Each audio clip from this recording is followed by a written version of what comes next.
Bonjour à celles et ceux qui nous écoutent, bienvenue au Maître Cube, le podcast qui parle de cubes et plus généralement du jeu de cartes Magic l'Assemblée. Je suis Lucas, votre hôte, et aujourd'hui je suis accompagné de Cyril. Bonjour Cyril, comment ça va ? Bonjour Lucas, merci pour l'invitation. Dis-moi Cyril, nous ça fait un petit moment qu'on se connaît et tu vadrouilles dans Magic depuis un certain nombre d'années. Est-ce que tu pourrais parler un petit peu de ton rapport au jeu aux gens qui nous écoutent et qu'ils puissent un petit peu mieux cerner ton profil ? Bien sûr, je joue à Magic compétitivement parlant depuis à peu près 15 ans, sans forcément d'énormes résultats, mais des résultats qui me conviennent, donc c'est très bien. J'ai découvert le jeu avec l'extension Plane Shift, donc ça remonte un petit peu, effectivement. On est donc sur un Magic Boomer ici. Ouf. Quoi d'autre ? Je suis présentement en train de travailler sur mon deuxième cube, un cube thématique science-fiction, ce qui tombe bien, ce qui corrèle bien avec l'extension Edge of Eternities. Oui, j'imagine qu'il y a beaucoup de cartes qui ont dû t'interpeller et même au-delà des cartes, juste toutes les versions alternatives des terrains là, qui sont sortis, j'imagine que... Exactement, il me fallait des Madlands dans ce cube et je les ai. Si jamais ça vous intéresse, donc j'ai ce deuxième cube qui est dans les tuyaux et qui va sortir qui va pop d'ici très peu de temps, et un troisième qui lui va prendre un petit peu plus de temps, mais voilà. Vous pouvez regarder Grotno sur Cube Cobra si ça vous intéresse. De toute façon, on mettra le lien dans la description, donc n'hésitez pas si vous avez envie. Ton premier cube qui était un cube un petit peu original, puisque le Big Friendship Cube, donc le cube de l'amitié, où le principe était que toutes les cartes soient symétriques et qu'on retrouve un petit peu ce côté en multijoueur, on dit group hug, voilà, ces espèces de cartes qui vont donner des bonus aux adversaires, et là du coup tu avais essayé de créer un cube pour mettre ça un petit peu au centre et trouver un moyen de gagner malgré tout. Exactement. Je pense que c'est un cube dont on aura l'occasion de parler à un moment. Mais aujourd'hui, c'est pas de ça dont on va parler, puisque aujourd'hui, on va faire une tier list. Donc, pareil, pour ceux qui ne savent pas ce que c'est qu'une tier list, on va simplement faire un classement entre différentes choses, en l'occurrence des cartes, et on va les classer selon différents critères, et on va les classer dans différentes catégories, hiérarchisées entre elles. Aujourd'hui, on va parler de terrain, Cyril. Quand j'ai discuté avec toi des thèmes qui pouvaient un petit peu te botter et dont tu aimerais bien parler, c'est un des premiers qui t'est venu à l'esprit. Et qu'est-ce qui est particulièrement intéressant là-dedans ? D'expérience, donc j'ai commencé à cuber relativement tard par rapport à mon temps de jeu, à mon expérience de jeu. Et j'ai créé mon premier cube relativement tard également. Et ça a été probablement un des points les plus compliqués à gérer. J'ai beaucoup bénéficié de ton expérience dessus et de tes retours, puisque toi, pour le coup, tu cubes beaucoup plus fréquemment que moi depuis plus longtemps. Et je pense que c'est vraiment intéressant de partager les points de vue différents là-dessus, de pouvoir en discuter, de pouvoir, si ça peut permettre de guider, entre énormes guillemets, ou en tout cas de pousser les gens à réfléchir autour de ça, je pense que c'est un sujet vraiment intéressant par rapport au cube. Et je partage complètement, c'est pour ça qu'on va en parler aujourd'hui.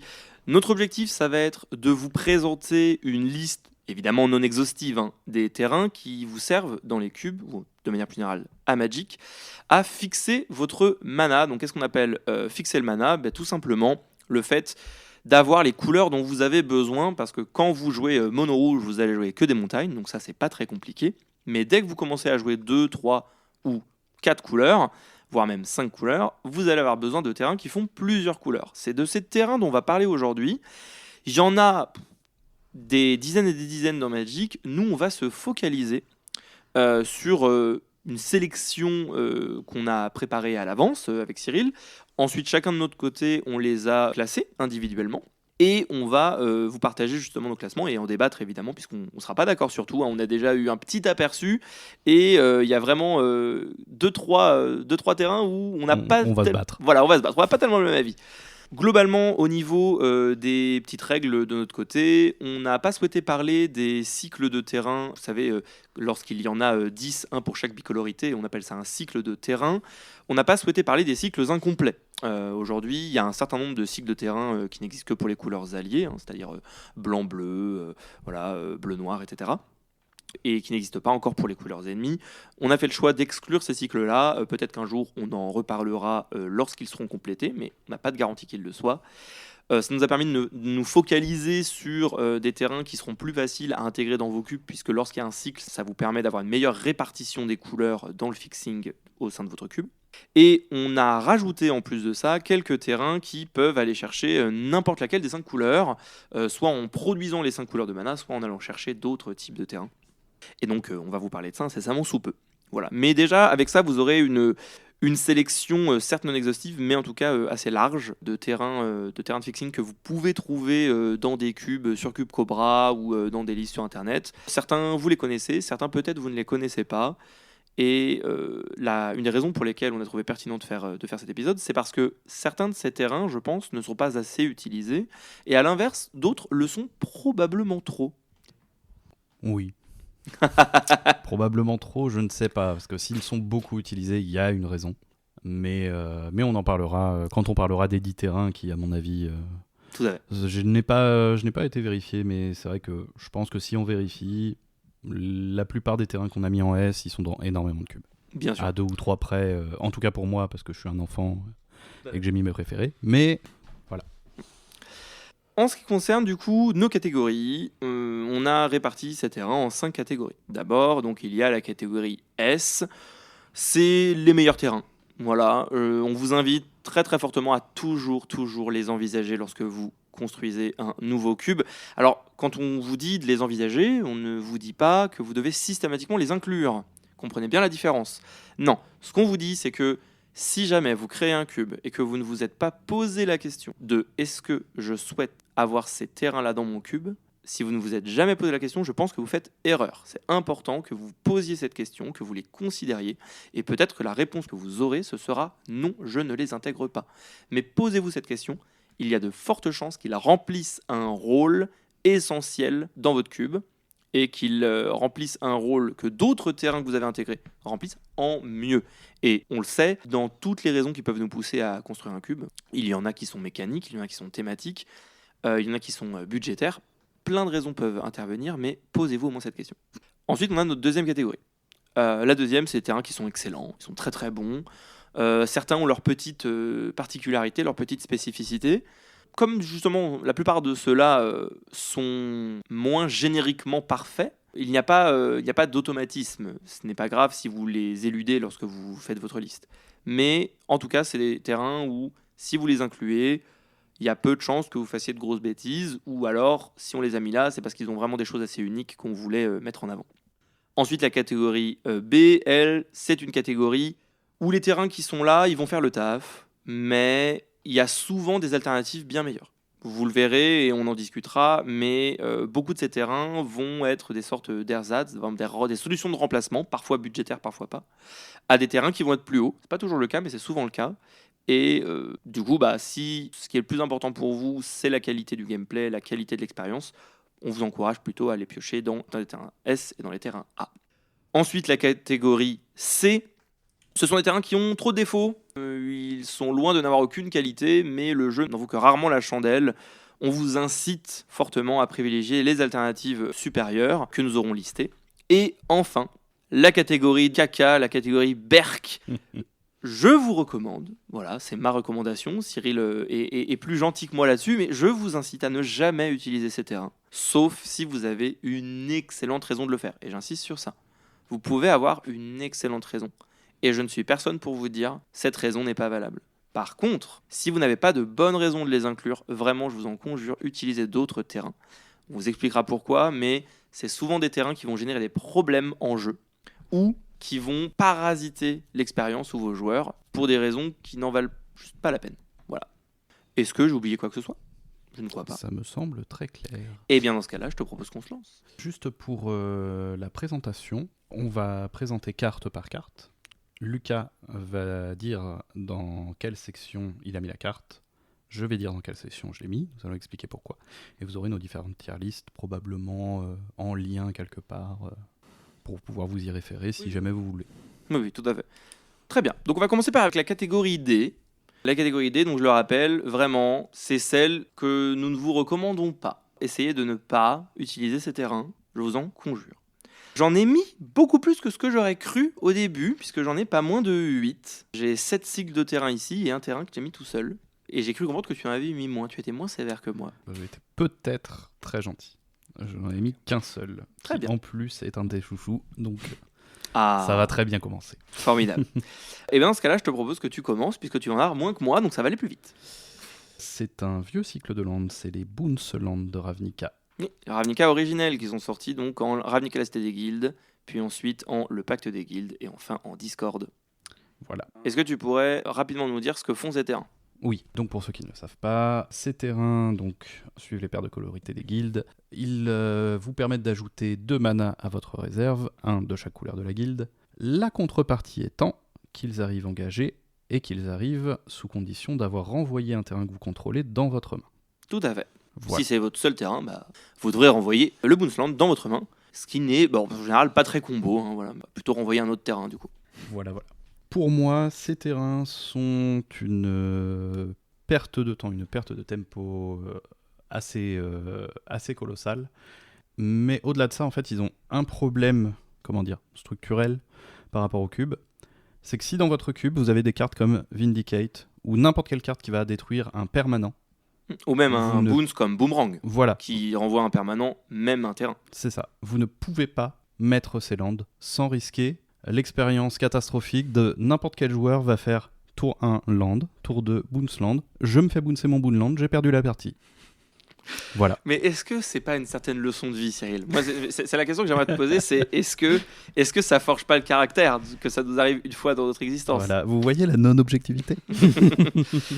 Effectivement, les Boonsland ont ce défaut, et je vous incite très fortement, si vous voulez les inclure dans un de vos cubes, à faire attention aux interactions qui vont pouvoir les affecter. C'est super important, parce que si jamais vous vous retrouvez à avoir trop de manières de soit détruire, renvoyer dans la main, etc., les Boonsland, de manière générale les terrains non base dans votre cube, vous risquez effectivement de générer ces parties-là dont parle Cyril.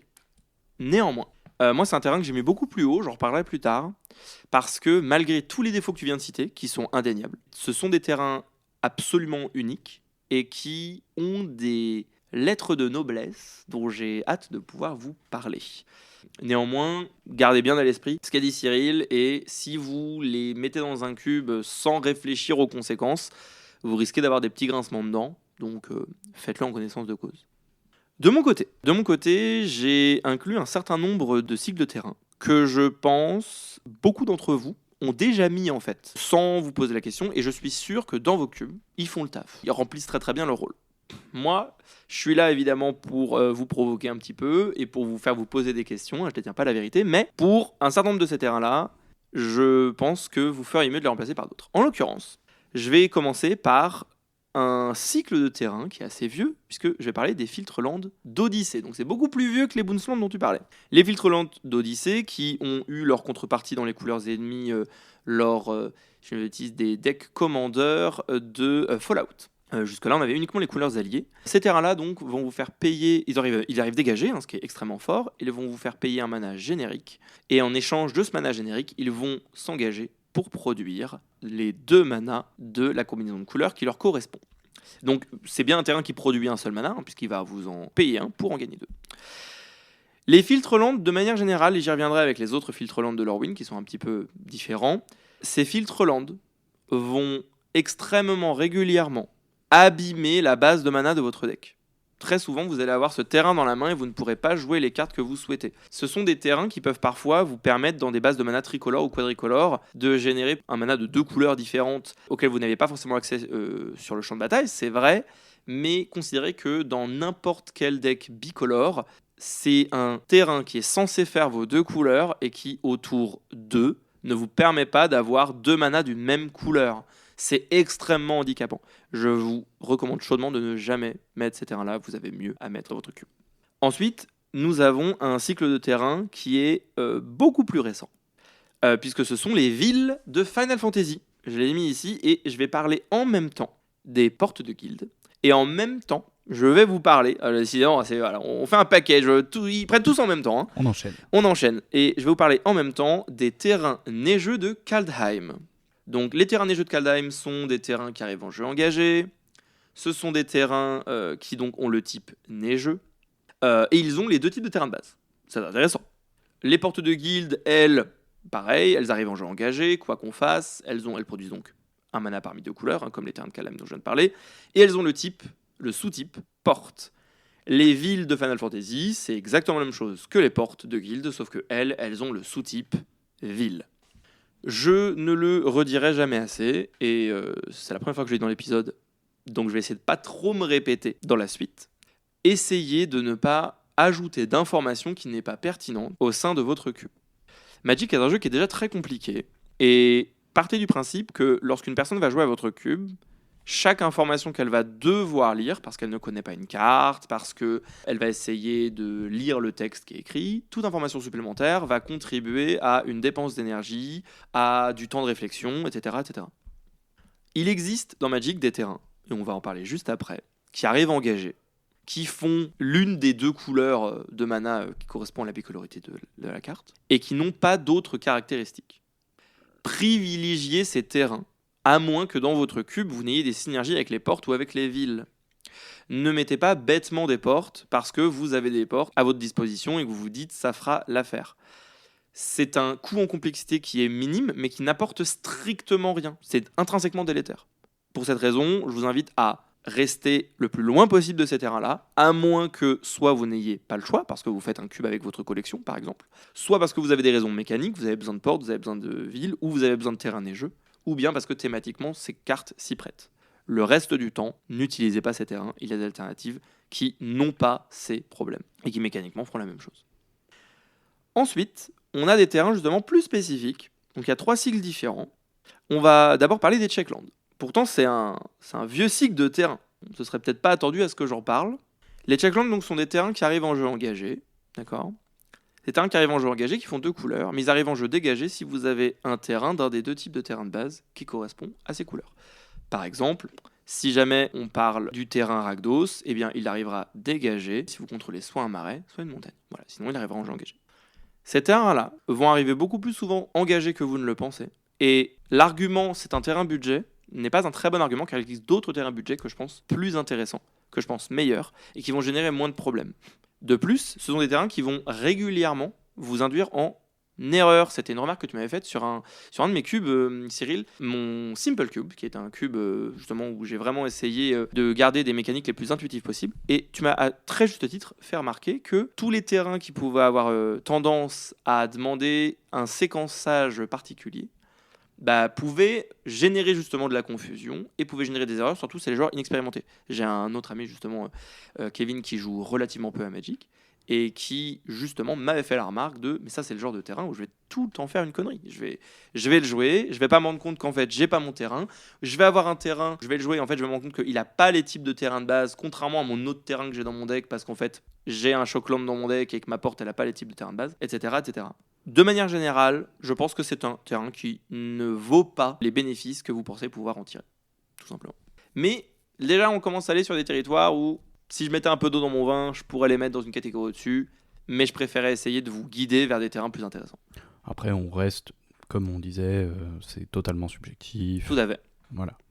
Ensuite, il y a les terrains MDFC de Zendikar Rising. Alors, ici, il y a une personne à cette table qui aime beaucoup les cartes recto verso. Voilà, c'est celle qui est en train de vous parler en ce moment. Dans notre groupe d'amis, nous avons quelqu'un qui aime un petit peu moins les cartes recto verso, il me semble. Voilà, il a dû râler 1 ou 2 fois, je pense, durant les dernières minutes. Une ou 2 fois par minute, voilà, par cube, où il y a des cartes MDFC. De manière générale, donc ces terrains, ils arrivent dégagés, ils font une seule couleur. Au dos, vous pouvez les jouer pour qu'ils produisent une autre couleur. Ces terrains, je vous en conjure, ne les incluez pas dans vos cubes. De manière générale, ce ne sont pas des très bons terrains pour les decks multicolores. Ce sont des terrains qui font très bien le travail parfois, et seulement parfois, dans des decks bicolores. Mais c'est vraiment que là qu'ils excellent. Dans tous les autres decks, ne pouvant fournir qu'une seule couleur à partir du moment où vous les aurez joués, c'est des terrains qui vont avoir tendance à handicaper votre mana base. Ça va vous forcer à faire des choix qui vont vous handicaper sur les tours d'après, en vous disant là si je choisis de jouer le côté où je produis du mana rouge, peut-être qu'en fait le tour d'après j'aurai besoin de 2 mana bleus et je pourrais pas le faire parce que ce terrain il ne produit pas effectivement 2 couleurs, il produit l'une ou l'autre, et ça c'est super important. Sans compter que, comme nous l'avons dit avec un peu d'humour juste avant, le simple fait que ce soit des cartes recto-verso va juste en rebuter plus d'un. C'est pénible pendant le draft. Si vous ne connaissez pas la carte par cœur, vous allez vouloir l'enlever de la cif pour regarder ce qu'il y a écrit derrière. Là, on parle de cartes qui sont relativement simples, mais c'est simple encore une fois pour les gens qui les connaissent. Pensez à toutes les personnes qui vont découvrir la carte. Donc, pour toutes ces raisons, je vous recommande de ne pas jouer les terrains MDFC qui produisent une couleur de chaque côté. Ensuite, on a les Reveal Land. Alors, ce sont des terrains qui sont sortis en Shadows of Innistrad, si je ne dis pas de bêtises. Et ces terrains vous demandent, quand vous les posez, de révéler un terrain ayant le type de terrain de base d'une de leurs deux couleurs. Donc, si vous jouez le Rakdos, il faudra révéler soit un marais, soit une montagne depuis votre main. Si vous le faites, ils arrivent dégagés, sinon ils arrivent engagés. Est-ce que j'ai déjà expliqué tous les problèmes avec les checklands ? Il me semble que oui. C'est pareil, mais c'est pire. Voilà. Donc, moi, je vous recommande de ne pas jouer ça. J'ai l'impression que ça va juste générer des erreurs de séquence où vous allez faire une erreur et avoir votre terrain engagé alors que vous pensiez qu'il est dégagé. Contrairement au checkland, ce sont d'horribles top decks. Il n'y a rien de pire que d'attendre votre 4e mana, piocher ce terrain et savoir qu'il arrivera forcément engagé parce que vous n'avez pas d'autre terrain dans votre main. C'est vraiment horrible. Ils ne sont bien que dans votre main de départ. C'est vraiment des terrains affreux. Ne jouez jamais ça, je vous en supplie. Et puis en plus, il y a vraiment ce bonheur de révéler une carte à votre adversaire qui est toujours un exercice particulièrement délicieux. Moi, la seule carte que j'aime révéler à mon adversaire, c'est Mind Twist. Voilà. Et c'est parce qu'il sait qu'il se le prend au prochain tour. Voilà. Mais ça, c'est vraiment la seule carte que j'aime révéler. Et vraiment révéler un marais, ça me fait beaucoup de peine. Voilà. Alors que moi, je préfère tellement révéler un Factor Fiction. Oui, oui, ça c'est vrai aussi. Donc, enfin, le dernier terrain que j'ai mis en D, donc c'est vraiment cette catégorie poupou, voilà, catégorie caca, n'utilisez jamais, c'est Tunnel d'évasion. Et là, ça va en faire lever un sourcil à plus d'un. Tunnel d'évasion est un terrain de meurtre au manoir Karlov. C'est un terrain qui est virtuellement une étendue sauvage en évolution améliorée, puisque c'est un terrain que vous pouvez jouer dégagé, vous pouvez l'engager, le sacrifier, aller chercher dans votre bibliothèque une carte de terrain de base, la mettre sur le champ de bataille, engager puis mélanger votre bibliothèque. Et c'est une carte qui a un mode alternatif qui est de se sacrifier en s'engageant pour faire en sorte qu'une créature ciblée de force inférieure ou égale à 2 ne puisse pas être bloquée ce tour-ci. Je pense que c'est un terrain plutôt à éviter, sauf dans des cas un peu particuliers. Pourquoi ? En fait, la capacité de tunnel d'évasion, c'est une capacité qui va se prêter plutôt à des decks agressifs, à des decks qui vont vouloir passer les derniers points avec leurs attaquants. Les decks aggro ne veulent pas avoir de tapland. C'est vraiment rédhibitoire et c'est un des gros problèmes que vous rencontrerez dans beaucoup de cubes, qui est les mana bases pour les decks aggro. Les terrains engagés, c'est très très compliqué. Là, on est sur un terrain engagé qui ne fera même pas vos deux couleurs. C'est-à-dire que c'est une carte qui ne vous permettra pas, si vous la jouez au premier tour dans le deck Boros, qui ne vous permettra pas au tour 2 d'avoir et la possibilité de jouer une carte double blanc et la possibilité de jouer une carte double rouge. C'est une carte qui fera l'un ou l'autre. Vous irez chercher soit une plaine, soit une montagne. Et le terrain arrivera en jeu engagé, ce qui vous empêchera évidemment de jouer votre tour 1, ce qui est catastrophique pour aggro. Mais ça, à la rigueur, vous pouvez très bien dire que vous le jouez plus tard.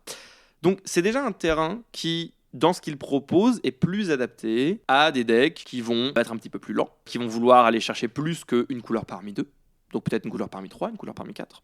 Et c'est un terrain qui va vous donner une capacité supplémentaire, une ligne de texte supplémentaire, vous vous souvenez de ce que j'ai dit sur la complexité, qui va concerner principalement des decks qui ne veulent pas jouer ce genre d'effet. Il y a sûrement plein de personnes qui vont m'écouter, qui vont me dire « Mais ce terrain, il est formidable, je suis très très heureux de l'avoir dans mon cube. J'avais Evolving Wilds dans mon cube et j'ai rajouté Tunnel d'évasion à la place et j'en suis très content. » Grand bien vous fasse, et vraiment j'insiste, vous avez ma bénédiction, ce n'est pas ironique. Vous faites ce que vous voulez. Moi, ce que je vous invite à faire, c'est posez-vous la question de à quel point cette deuxième capacité est pertinente dans les decks dans lesquels cette carte est jouée. Est-ce que ces decks sont contents d'avoir un terrain qui arrive en jeu engagé ? Et si jamais vous voulez vraiment avoir un effet étendu sauvage en évolution dans votre cube, je vous incite fortement à juste simplement prendre la carte la plus simple, qui aura moins de texte, qui sera moins longue à lire, que les gens connaissent mieux. Je pense que cette ligne de texte supplémentaire sur Tunnel d'évasion est peut-être intéressante dans certains decks qu'on construit. Je ne pense pas qu'elle soit très intéressante dans le contexte d'un cube. Et c'est tout pour moi, pour la catégorie D. Eh bien, on va pouvoir passer à la C. Dans la C, donc je rappelle, c'est la catégorie où il y a des défauts, donc on vous recommande pas trop de les jouer. Privilégiez plutôt de jouer d'autres terrains qui seront probablement mieux pour faire ce que vous voulez qu'ils fassent. Cyril, qu'est-ce que tu as mis dans cette catégorie ? Donc j'ai mis 3 terrains que tu avais mis en D. D'accord. Et je suis assez d'accord avec les arguments que tu as dit, donc je vais pas épiloguer trop. Je les ai mis au-dessus parce que je pense quand même qu'on peut les jouer. Mais oui, effectivement, ils amènent beaucoup de choses. Ils amènent plus de choses négatives que positives. Et c'est vraiment pas ceux que je recommanderais en premier. Qui sont Les filtres Land d'Odyssée. Ouais. Effectivement, le fait qu'ils arrivent sans vous fournir de mana, c'est catastrophique. Et pourtant, Dieu sait que j'adore les filtres Land autres. Ceux de Lorwyn. De Lorwyn, du coup, qui donnent un mana incolore et pour incolorer de la bicolorité, soit double coloré, soit un de chaque couleur. Ceux-là n'ont même pas cette option-là, ce qui vraiment les rend vraiment extrêmement mous, extrêmement peu modulaires, extrêmement peu viables, à mon humble avis. Ensuite, j'ai mis les terrains MDFC, les Passway. Alors, on blaguait par rapport aux gens qui n'aiment pas les terrains MDFC, enfin les cartes MDFC de manière générale. C'est un argument que j'entends, mais que personnellement, je ne prends pas forcément en compte. Puisque, en fait, je pars du principe que tout ne peut pas plaire à tout le monde et qu'il y aura forcément des gens qui n'aimeront pas certaines cartes ou certaines choses ou autres. Donc, c'est un argument que j'entends mais que je ne mettrai pas en avant. Par contre, je vais mettre en avant que, effectivement, c'est un horrible land de fixing. C'est un land qui ne fixe pas du tout. Si vous êtes des grands enfants comme moi et que vous aimez bien jouer plus de 2 couleurs si possible, de jouer 3, voire 4, voire 5 si vous êtes des enfants comme moi, c'est des lands horribles. C'est des lands catastrophiques. Donc j'aurais tendance à vraiment ne jamais les recommander. J'aurais peut-être pu le mettre en D en vrai, mais bon. T'es trop gentil, Cyril. Oui, il faut que tu saches être dur. Et en dernier de ces, oui, j'ai été vraiment très gentil. J'ai mis les Reveal Land. Alors, c'est des lands qui fixent à peu près bien. Par rapport à la complexité, je suis assez d'accord avec tes arguments. Rajouter de la complexité pour pas grand-chose, le fait que ce soit un horrible top deck, etc., etc. Moi, c'est surtout le côté révéler une info gratuitement, juste pour avoir le droit de jouer un land pour te fixer. Je trouve ça vraiment... C'est tellement le bout du bout de l'univers. Et il y a tellement d'options meilleures que vraiment... Faut vraiment qu'il y ait un intérêt à montrer votre main à l'adversaire pour vouloir les jouer. On pourrait te répondre que c'est une information qui n'est pas hyper crucial parce qu'on va te révéler un terrain de base, mais le problème surtout toutes les fois où t'as pas la carte en question à révéler dans ta main en fait, ce serait révéler une carte de votre main, ce serait un design assez intéressant je pense. Je souhaite pas forcément qu'il fasse ce terrain là, mais quelle carte je vais révéler à mon adversaire, quelle information je vais lui donner, est-ce que je lui révèle le prochain terrain que je vais poser, en même temps je lui révèle que j'ai un terrain, est-ce que je lui révèle autre chose, est-ce que si je révèle pas de terrain, est-ce que du coup j'annonce que je vais pas lander au prochain tour, enfin voilà. Différentes choses qui pourraient y avoir avec ça serait peut-être trop fort, je sais pas, ça dépend du format j'imagine. En Legacy serait peut-être pas trop fort, je sais pas. Non mais en vrai c'est une idée de design intéressante. Je pense que je préférerais comme ça, honnêtement. Bref, je te laisse enchaîner avec ton tiercé. En tiercé, j'ai un total de 6 cycles de terrain. On va commencer tout de suite par crever l'abcès. Ça va être une première fois où on va se battre. Bon, est-ce qu'on en parle de ces filtres Land de Lorwyn qui sont à peine mieux que leur contrepartie d'Odyssée, hein, voilà. Donc bon, plus sérieusement, c'est des terrains qui vont avoir beaucoup moins des problèmes que ceux d'Odyssée. La raison pour laquelle je les mets là, c'est que, pour moi, la seule utilité de ces terrains, c'est de vous donner plus facilement accès à des doubles colorés des 2 couleurs en question. Si vous jouez bicolore, par exemple, c'est plutôt des terrains intéressants. Par contre, dès que vous commencez à jouer 3 couleurs ou plus, ces terrains sont horribles. Il faut que vous ayez déjà une source colorée d'une des 2 couleurs pour qu'ils puissent vous fournir la couleur en question. C'est la grosse différence avec les terrains d'Odyssée. Les terrains d'Odyssée sont meilleurs dans des bases de mana où il y a plus de 2 couleurs. Ceux de Lorwyn sont bien meilleurs lorsqu'on n'avait que 2 couleurs. Mais encore une fois, si vous jouez 2 couleurs, ces terrains sont très bien à partir du moment où vous avez un autre terrain, d'accord, très bien. Et là, ils sont bien. Mais encore une fois, je l'ai dit, ils sont pas bien dans d'autres contextes. Au-delà de ça, c'est qu'ils rendent parfois difficile la lecture des manas que vous êtes en capacité de produire. C'est peut-être un détail pour vous, mais pour plein de gens, ça veut dire beaucoup. Voilà. Je vous recommande plutôt d'essayer des cycles de terrain plus classiques. Si vraiment à un moment, vous avez dans votre cube, à 3 manas, beaucoup de doubles colorés, peut-être vous pouvez envisager ça. Mais c'est des cas assez spécifiques. Et voilà. Ne pleure pas trop fort. Voilà, ça va s'entendre. Je comprends. J'en ai parlé un petit peu lorsque j'ai parlé du tunnel d'évasion, mais on va parler de étendue sauvage en évolution et de immensité terramorphe. Ce sont donc 2 terrains qui s'engagent et qui vont se sacrifier pour aller chercher un terrain de base et le mettre en jeu engagé. De manière générale, il existe, de mon point de vue subjectif, des terrains qui font mieux ce travail-là. Je vais en parler déjà dans le tiers qui est juste au-dessus, Et ensuite, en tiers S, il y a des terrains, vous me voyez peut-être venir, qui, je pense, font un petit peu mieux le taf. Notamment, il n'y a pas la mention engagé, qui est un petit peu problématique. Si jamais vous avez besoin d'avoir des fetchlands, les fetchlands, ce qu'on appelle, c'est ces terrains qui vont aller chercher d'autres terrains dans votre deck. Si jamais vous avez besoin de fetchlands budget, eh bien, attendez qu'on arrive au tiers juste au-dessus, et je vais vous proposer des terrains qui, de mon point de vue, sont plus intéressants. Ensuite, on va avoir 3 cycles de terrain qui sont très simples. C'est 3 cycles de terrain qui ont la même particularité d'arriver en jeu engagé, de faire 2 couleurs, et certains n'ont rien d'autre, certains ont un petit bonus, mais globalement c'est ça qu'ils font. Il y a ceux qui sont tout simples, qui existent depuis longtemps maintenant, qui font 2 couleurs et qui font rien d'autre, ils sont juste engagés. Vous avez ceux qui vous font gagner un point de vie en arrivant en jeu, et vous avez les nouveaux déserts de Croistonnerre qui vous permettent de faire un dégât à votre adversaire quand ils arrivent en jeu. Pour moi, ces terrains, c'est plus ou moins la même chose, dans le sens où si jamais vous n'avez pas d'archétype qui va synergiser avec le fait de faire des dégâts indirects ou de fait de gagner des points de vie, je vous recommande de jouer le plus simple. Ça, c'est vraiment une ligne directrice dont j'essaie de ne pas trop démordre, dont j'essaie de ne pas trop dévier, qui est de privilégier la simplicité, à moins que vous ayez des bonnes raisons de ne pas le faire. Et là, dans le cas pratique, ces terrains sont plutôt intéressants, mais ils ont trop de défauts en fait, en tant que terrain. Privilégier des bases de mana où les terrains n'arrivent pas tous engagés. Et pour des terrains qui arrivent en jeu engagé, je trouve que le bénéfice, il est souvent très maigre. Si vous avez dans votre cube un archétype qui joue autour du fait de gagner des points de vie, peut-être que ce sera bien de mettre pour cet archétype spécifiquement le terrain qui fait gagner un point de vie en arrivant en jeu. Mais déjà, ça signifie que vous avez fait le choix de mettre dans votre cube des terrains différents en fonction des bicolorités, ce qui est complètement possible, n'écoutez pas les gens qui vous disent que c'est pas possible. Ou alors, ça veut dire que vous l'avez mis pour toutes les bicolorités, et si vous le faites, il y a plein de couleurs qui s'en fichent de gagner un point de vie avec un terrain qui arrive en jeu. Et donc ça, c'est tous les petits problèmes où je me dis que, de manière générale, c'est pas plus intéressant que ça, et donc je vous invite à le faire, surtout si votre cube s'y prête. Pareil pour les déserts, qui en plus ont le défaut d'être des déserts, alors il y a des cubes où ce sera un avantage, mais voilà. Du coup, c'est tout pour moi, pour la catégorie C. Eh bien, montons d'un cran. On arrive à la catégorie B, où les terrains y font le taf. C'est littéralement ce qu'on a écrit. Il y a souvent des alternatives qui sont meilleures, mais c'est plutôt des bons terrains. C'est des terrains qu'on va vous recommander de considérer, qu'on va vous recommander d'inclure dans vos cubes, si jamais ils remplissent le rôle que vous souhaitez. Même si, encore une fois, comme on l'a dit, il y a des terrains qui feront peut-être la même chose en mieux, ou des choses très similaires mieux, mais c'est quand même des terrains qu'on vous recommande de considérer. Est-ce que déjà, parmi les terrains dont j'ai parlé précédemment, est-ce qu'il y a des terrains que tu as mis dans cette catégorie ? Beaucoup. Ah, c'est le moment, vas-y.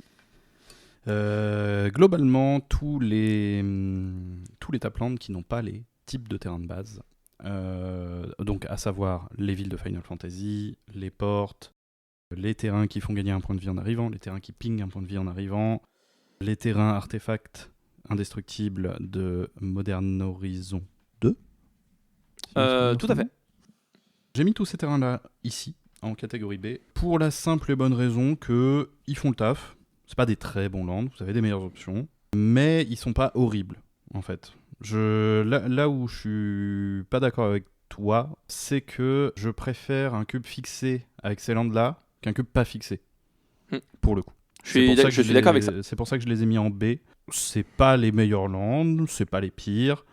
Ça va vous fixer à peu près correctement, ça va vous aider à fixer votre cube. Comme tu disais, et je suis bien d'accord avec toi par rapport au désert, par rapport au désert et au gain de points de vie, ils ont en plus un petit bon goût d'avoir des synergies possibles. Je pense notamment au désert avec le Commit Crime ou les choses comme ça. Les terrains gain de PV pour les jeux qui vont avoir besoin de gagner des PV, ça va te faire un petit trigger cool au passage, ça va être très bien. En dehors de ça, je pense que je n'ai pas grand-chose d'autre à dire sur ces terrains parce que oui, ils ont des synergies où vous pouvez build des choses autour. Je pense aux portes où il y a une condition de victoire alternative si vous en contrôlez plusieurs avec, il me semble, la fin du labyrinthe. Tout à fait. Mais voilà, les choses comme ça, c'est un petit peu anecdotique. À moins que, disons que c'est une possibilité, mais je la prends pas forcément en compte. C'est pas pour ça qu'ils sont en B, pour moi. Je précise, par rapport à ces terrains-là, donc il y en a un que j'ai mis moi aussi en B, c'est les fameux terrains artefacts de Modern Horizon 2.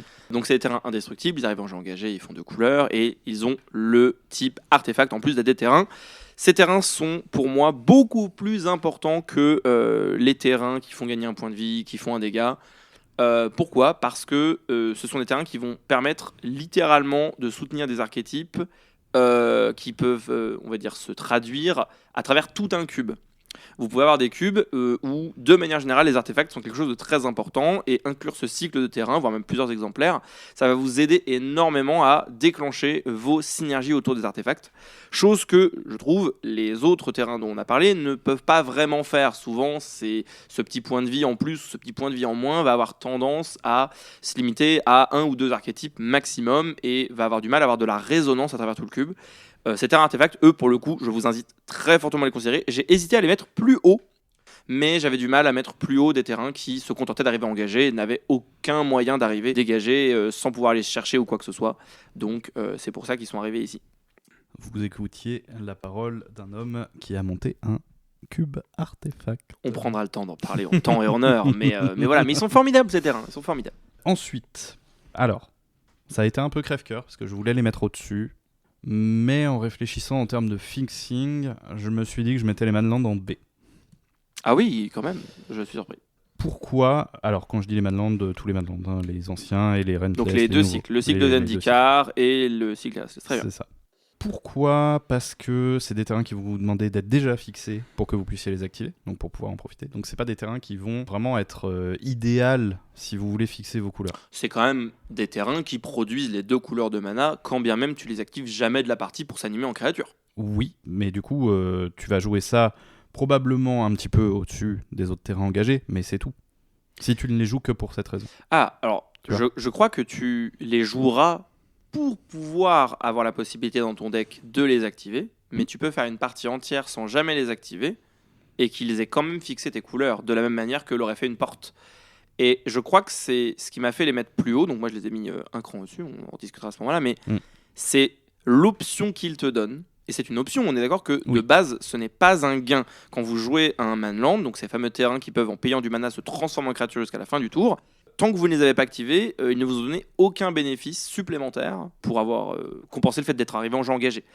Mais cette option, elle peut quasiment structurer la partie autour d'elle. Et c'est un impact que je trouve tellement considérable, c'était compliqué pour moi de les mettre plus bas.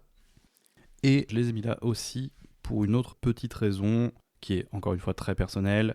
J'aime bien jouer 3 couleurs, j'aime bien jouer 3 ou 4 ou 5 couleurs si vraiment la base de mana et le cube est designé pour. Et c'est des terrains que tu ne peux pas jouer dans ces situations-là, enfin, ou en tout cas difficilement. Enfin, ou en tout cas que tu ne peux pas en tirer tu ne peux pas tirer le meilleur de ces terrains dans ces circonstances-là. Donc voilà. Mais comme je disais, c'est un peu un crève-cœur de les mettre là parce que je pense qu'ils méritent aussi largement d'être en A. Mais bon, il fallait faire des choix. Je comprends. Et voilà, ça va être tout pour moi pour la catégorie B. Ah oui. Bon, effectivement, du coup, je vais encore on va dire, commencer à parler de plein de terrains dont tu n'as pas encore parlé, du coup. Bon, je vais d'abord commencer par parler des sortes d'améliorations pour moi à Étendue Sauvage en évolution et à Immensité Terramorphe. Donc je vais parler de Terrasse de la Comté et de la Caverne qui est sortie en Lost Cavern of Ixalan. Et je vais aussi parler de Lande Cendreuse, même si c'est un terrain un petit peu différent. Donc c'est 3 terrains qui partagent cette capacité à aller pouvoir chercher n'importe quel terrain de base dans votre deck. Les 2 premiers, dont j'ai parlé, les 2 premiers terrains, arrivent dégagés. Ils peuvent, en payant un mana, en s'engageant et en se sacrifiant, aller chercher un terrain de base de votre choix et le mettre en jeu engagé. Donc ça, c'est un strict défaut par rapport à Immensité Terramorphe qui ne vous demande pas de payer de mana. Sauf qu'ils ont un autre mode qui est que vous pouvez les engager pour faire un mana incolore. Ces terrains sont essentiels pour moi pour les cubes un peu budget où vous allez vouloir avoir des bases de mana stables mais où vous allez vouloir éviter de mettre trop d'argent. Parce que ce sont des terrains qui peuvent vous permettre de ne pas casser votre curve lorsque vous jouez. Vous pouvez les jouer au tour 4, ne pas les sacrifier tout de suite et jouer une carte qui coûte 4 mana parce que le terrain arrive en jeu dégagé et produit du mana. Ces terrains sont excellents, je vous recommande vraiment de les utiliser. La raison pour laquelle ils ne sont que là, c'est parce que, comme je l'ai dit, ce sont plutôt des alternatives budgétaires. Et souvent, si ce que vous voulez, c'est fixer les couleurs de vos archétypes, il y a des terrains que je trouve mieux, plus efficaces, souvent plus chers, parce qu'ils seront joués en construit, ils seront joués en commandeur, ils seront joués en moderne, mais autant j'essaye de ne pas trop prendre en compte l'aspect financier, déjà parce qu'on est d'abord là pour parler de gameplay et d'expérience, mais ensuite et surtout, je vous invite à faire des proxys. C'est des choses dont on va parler plus tard, mais je vous invite très très sérieusement, si vous voulez avoir les meilleurs terrains possibles pour votre cube, faites des proxys. Contrairement au construit ou à une table de commandeur, où si vous vous ramenez avec vos proxys de fetch et de bilan, peut-être que les gens vont vous reprocher de vouloir trop renforcer vos decks et d'essayer d'écraser les autres, mais dans un cube où l'environnement est partagé par tous, ça ne peut qu'être bénéfique pour votre cube d'avoir les terrains qui leur sont destinés. Si vous souhaitez vraiment jouer des vraies cartes, et bien effectivement là vous n'aurez pas trop le choix, il faudra soit dépenser de l'argent, soit jouer des terrains qui coûtent moins cher. Mais pour toutes les personnes qui acceptent de faire des proxys, il y a des alternatives qui sont meilleures que ces terrains-là. C'est pour ça que je les ai pas mis plus haut. On a Lande Cendreuse qui est un terrain qui arrive en jeu dégagé, fait un mana incolore, mais il a recyclage de terrain de base. Donc pour un mana générique, vous allez pouvoir le défausser depuis votre main pour aller chercher n'importe quel terrain de base et le mettre dans votre main, qui revient plus ou moins au même. C'est-à-dire que vous allez pouvoir jouer votre terrain, mais du coup ça vous aura coûté un mana, donc c'est un peu comme s'il était arrivé engagé. En l'occurrence, ce qui est excellent avec ces terrains-là, c'est que ça va efficacement vous fixer et vous pouvez le faire quand vous voulez. Vous pouvez le faire pendant le tour de l'adversaire. On connaît les cartes de Seigneur des Anneaux qui sont arrivées, le cycle de 5 cartes qui permettent d'aller chercher un marais, d'aller chercher une forêt, une île. Donc il y a Troll de Khazad-dûm, il y a Lorien révélée, etc. Ces cartes sont très fortes parce que vous allez pouvoir choisir le moment où vous le faites. Et ce terrain a vraiment cette particularité, il vous permet d'aller chercher vos 5 couleurs. En échange, il ne va chercher que des terrains de base. C'est vraiment un très bon terrain. Comme j'ai dit, il y a souvent mieux, mais c'est plutôt des terrains intéressants. Ensuite, j'ai mis dans cette catégorie des terrains qui ont des conditions pour arriver dégagés ou pour faire leurs 2 couleurs que je trouve suffisamment souples pour que ça ait du sens de pouvoir les intégrer. Mais de manière générale, je vous invite à pas trop mettre de terrains qui ont des conditions pour arriver dégagés dans vos cubes. Parce que contrairement au construit, c'est plus difficile d'activer ces conditions, de les remplir. Et vous allez vous retrouver plus souvent que vous ne le pensez dans des situations pas idéales. Donc j'ai mis les Fastlands, j'ai mis les Slowlands et j'ai mis les Verge, qui sont donc les nouveaux terrains qui sont arrivés en Duskmourn, voilà, en Morne Brune. Les aurées font une seule couleur, mais produisent la 2e couleur si vous avez n'importe lequel des terrains, enfin vous contrôlez n'importe quel terrain d'un des 2 types qui correspondent à ces couleurs. Ces terrains sont très intéressants parce qu'ils vont vous permettre plus facilement, je trouve, de garder votre curve. Le défaut par rapport au checkland que j'avais mis à ne jamais utiliser, c'est qu'il ne vous prodigue pas les 2 couleurs si vous n'avez rien d'autre. Mais à partir du moment où vous avez votre autre terrain, de toute façon, ils vous feront l'autre couleur. Donc ça vous permet des séquençages que je trouve plus intéressants, plus faciles, quand on compare avec par exemple les Reveal Land ou autres, c'est des meilleurs top decks. Bref, c'est des terrains qui je trouve sont un peu plus... un petit peu plus souple. Versatile. J'aurais pu les mettre un peu plus bas, dans tous les cas clairement pas plus haut, mais je trouve que c'est des terrains qui font le taf. Et ensuite, donc, il y a les Fastlands et les Slowlands. Donc les Fastlands, ce sont les terrains qui arrivent dégagés si jamais vous contrôlez 3 terrains ou moins. Et les Slowlands, ce sont les terrains qui arrivent dégagés si vous contrôlez 3 terrains ou plus. Ces terrains-là, souvent vous allez réussir à les faire arriver dégagés. Vous allez pouvoir séquencer comme vous voulez. Néanmoins, les Slowlands vont plutôt avantager contrôle, les Fastlands vont plutôt avantager aggro.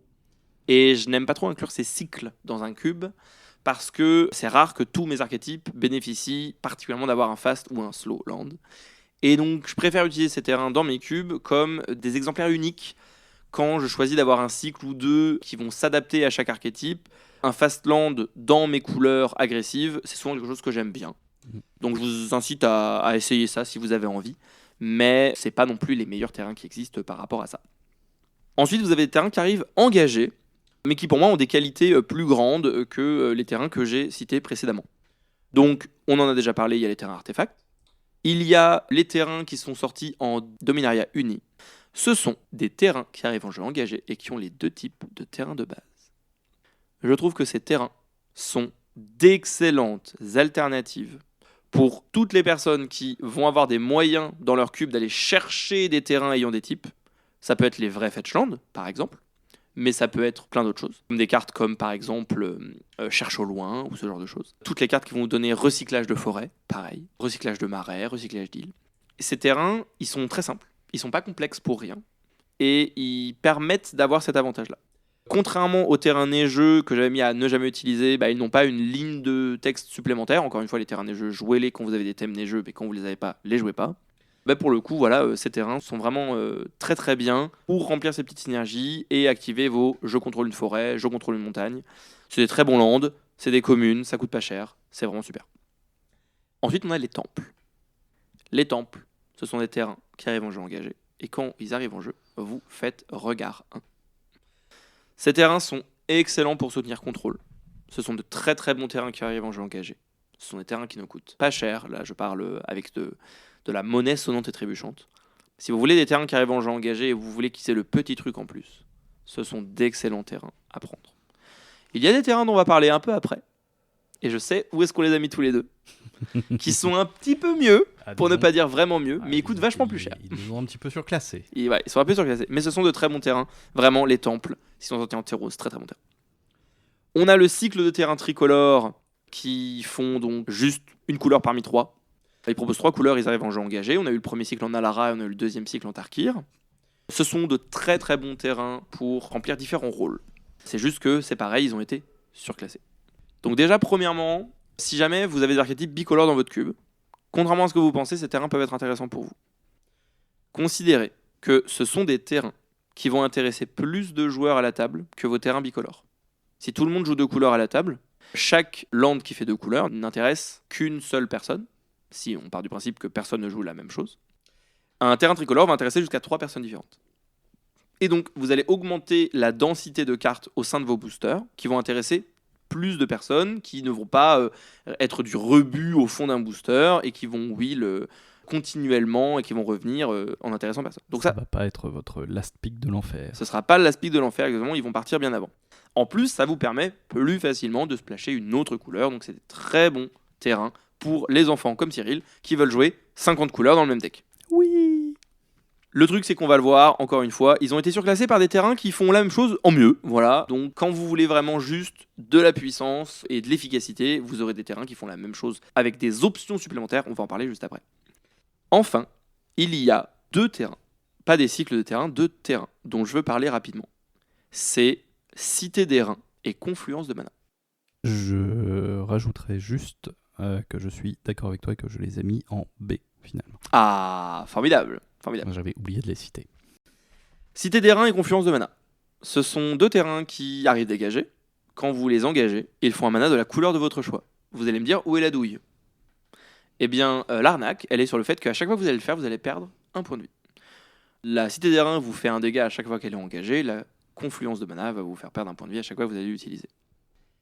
Ce sont des terrains qui sont très intéressants pour soutenir des jeux agressifs, et j'insiste sur le fait qu'ils soient agressifs et qui jouent 2 ou plus couleurs. Le problème de ces terrains, c'est que ce sont des terrains qui vont envoyer des signaux relativement confusants. En multijoueur, on a 40 points de vie, c'est pas très grave de s'enlever 4 ou 5 points de vie avec ces terrains. Mais quand vous jouez en duel, quand vous jouez contre un adversaire, vous avez seulement 20 points de vie et que vos terrains vous enlèvent 1 point de vie à chaque tour, c'est un vrai problème. Ces terrains ne peuvent pas produire de mana sans vous en faire perdre de points de vie. C'est très très important de le comprendre. C'est la grosse différence avec un autre cycle de terrain dont on va parler juste après, qui sont les Painland. Ces terrains vous donnent envie de jouer 5 couleurs, mais les decks 5 couleurs en général sont des decks plus lents qui vont avoir tendance à être assez intensifs sur l'utilisation du mana. Ce sont des terrains qui vont grandement vous handicaper. De manière générale, je ne vous recommande pas de rentrer trop ces terrains dans vos cubes. Faites-le vraiment si vous voulez proposer des alternatives pour vos decks agressifs qui vont être moins enviés par d'autres personnes. Si vous sentez qu'aggro est un petit peu faible dans votre cube, c'est plutôt des lands qui vont privilégier aggro. Mais je vous conseille de considérer que ce sont des lands qui vont rentrer dans des cubes pour soutenir 5 couleurs, 4 couleurs contrôle. Ça fera pas ça. Et c'est tout pour moi pour la catégorie B. Eh bien, nous allons à nouveau monter d'un cran. On arrive en catégorie A. Ce sont des terrains excellents, comme je l'ai dit, qui ont peut-être leur spécificité, leur unicité. Ils ne sont surclassés que les terrains en S. Cyril en a mis plus que moi. Mais globalement, on commence à être dans des très très bons terrains. C'est des terrains où, si vous les mettez dans vos cubes, globalement, vous avez une base de mana qui est déjà de qualité.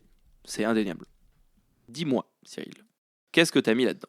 Alors, à part l'intégralité des terrains du jeu. Non.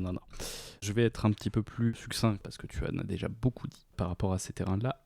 Tout le cycle, pour moi, des immensités terramorphes, étendue sauvage en évolution, passage secret, J'ai le nom en anglais, Ash Barrens, le terrain que tu Lande peux... cendreuse. Lande cendreuse. Le terrain de Lord of the Ring et la caverne. Terrasse de la Comté et la caverne captivante. Voilà, c'est ça. Tous ces lands-là, je les ai mis en A. Tous ces lands-là me semblent intéressants, notamment si vous avez des notions de budget. Je pense que c'est des cartes qu'il faut. C'est des cartes qui vont vous chercher le land quand vous voulez. C'est très bien. C'est très efficace. Ça fait ce qu'on veut. C'est pas... Alors, en réalité, ils mériteraient à la fois leur place en B, à la fois leur place en A, je pense. Parce que intrinsèquement, c'est pas des terrains qui sont si bons, mais en fait, c'est des terrains qui vont vous amener des choses que vous voulez vraiment.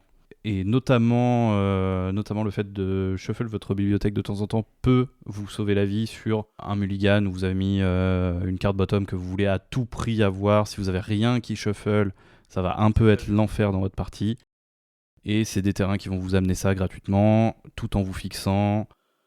Pas Oui. grand chose d'autre à dire dessus, mais... C'est vrai qu'on a peu parlé du fait de mélanger sa bibliothèque.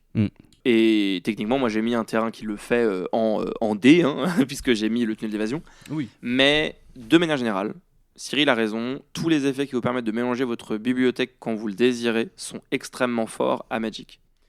Parce que vous pouvez, comme il l'a expliqué, juste avoir besoin de remélanger votre deck parce qu'il y a des cartes dessous qui sont importantes, mais pas seulement. Vous avez toutes les cartes qui vont permettre d'utiliser le dessus de vos bibliothèques.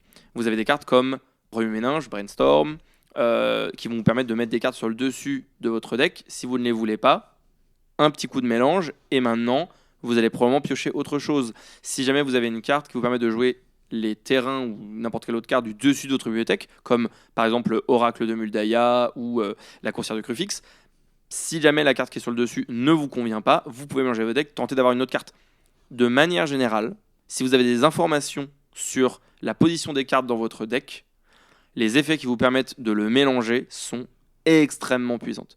Et tous ces terrains-là, et pourtant on n'est toujours que sur des terrains budget, tous ces terrains-là vous permettent de le faire. Et ça, c'est très très fort. Voilà. Alors dans la même optique, même si elle aurait pu aller au-dessus, j'ai mis Fable Passage. J'ai mis Fable Passage ici aussi. Voilà. Pourquoi je le mets là alors que je ne mets pas Prismatic Vista ici? Parce que Fable Passage a une contrainte que Prismatic Vista n'a pas. Exactement. Voilà, c'est vraiment uniquement pour ça qu'elle n'est pas au-dessus. Si Prismatic Vista n'existait pas, je pense qu'elle serait au-dessus. C'est Mais probable. Prismatic Vista existe, on ne peut pas composer sans. Donc voilà. On en parlera tout à l'heure, mais c'est intéressant parce que, donc pour l'instant, on n'a pas encore expliqué. Prismatic en français. Oui, vu prismatique.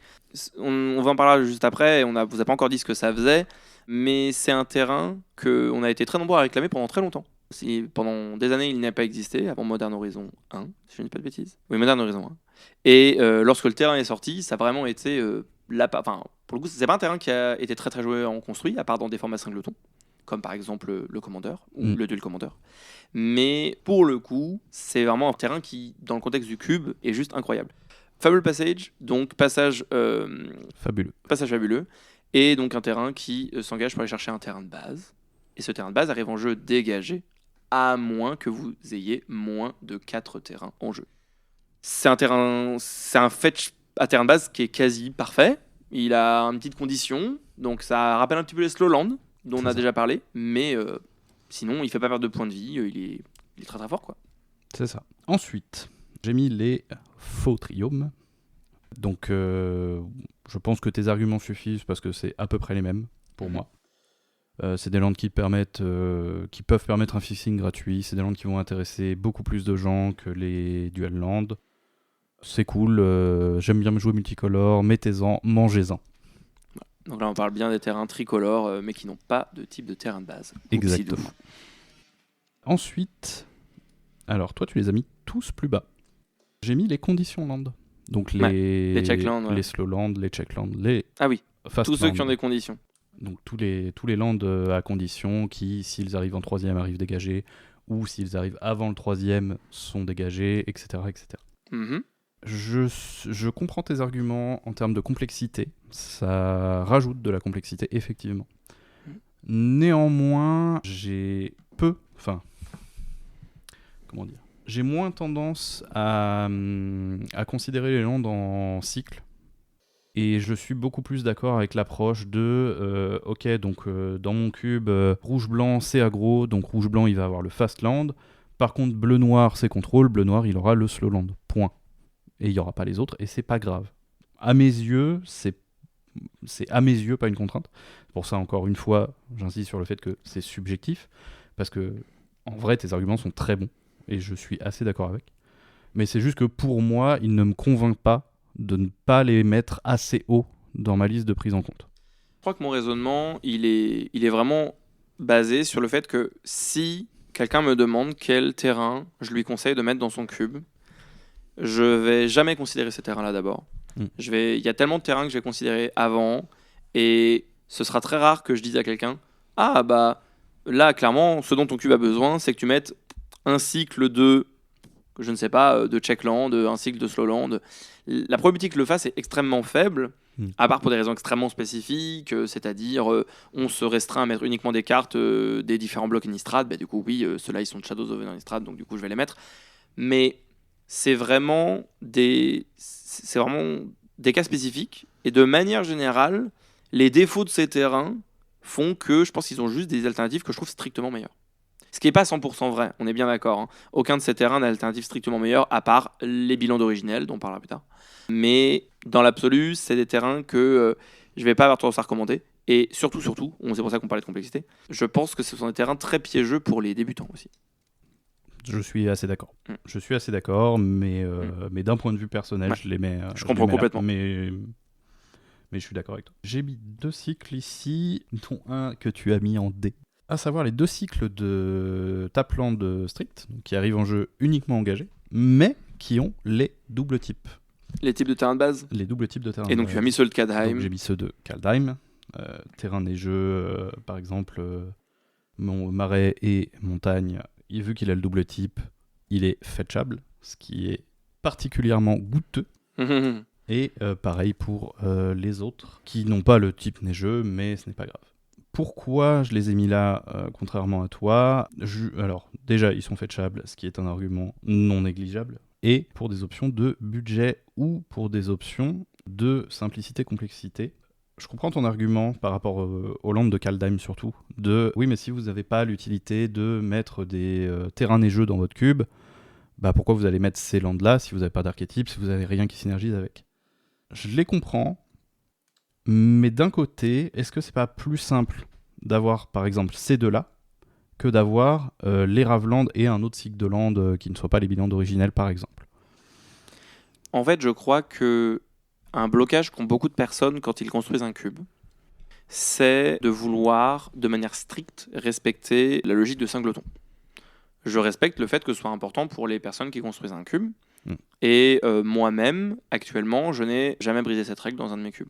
Ce qui prouve bien que c'est une règle qui m'est importante, alors que, clairement, s'il y a bien un cube dans lequel je pourrais briser cette règle, c'est mon cube artefact, mettre 2 cycles des terrains artefacts indestructibles, ça aurait plein d'avantages, ça aurait peut-être des défauts, mais ça aurait plein d'avantages. La raison pour laquelle je dis ça, c'est parce que je pense que si quelqu'un fait un cube budget et a besoin d'avoir plusieurs cycles de terrains qui arrivent en jeu engagé et qui ont les types de terrains de base, je leur recommande vivement de mettre 2 exemplaires de chaque terrain de Dominaria uni, et pas de mettre un cycle de Dominaria uni et un cycle de Kaldheim.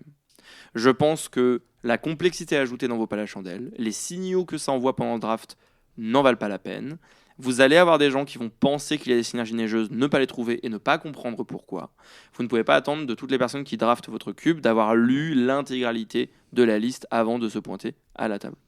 Et c'est pour ça que je les ai mis aussi bas, alors que il y a des cubes où ce seront les meilleurs terrains à mettre. Hein, qu'on ne fasse pas dire ce que je n'ai pas dit. Ce sont des terrains qui peuvent avoir leur pertinence.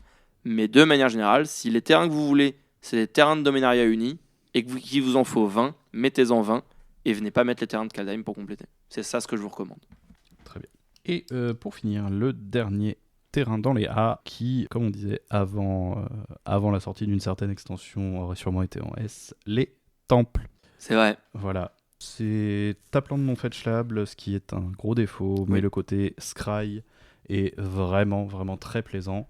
Et vraiment parfois nécessaire dans certains cas. Donc voilà, c'est des très bons terrains, ils sont pas chers, ils sont efficaces. prenez en compte quand vous buildez. Effectivement, dans cette catégorie-là, j'ai mis les fameux manlands, donc les lands qui se transforment en créatures. Je pense que ce sont des lands assez uniques. Bon, assez uniques, il y en a quand même 20, plus voilà, mais vous avez compris, les autres terrains dont on a parlé ne font pas ce qu'ils font.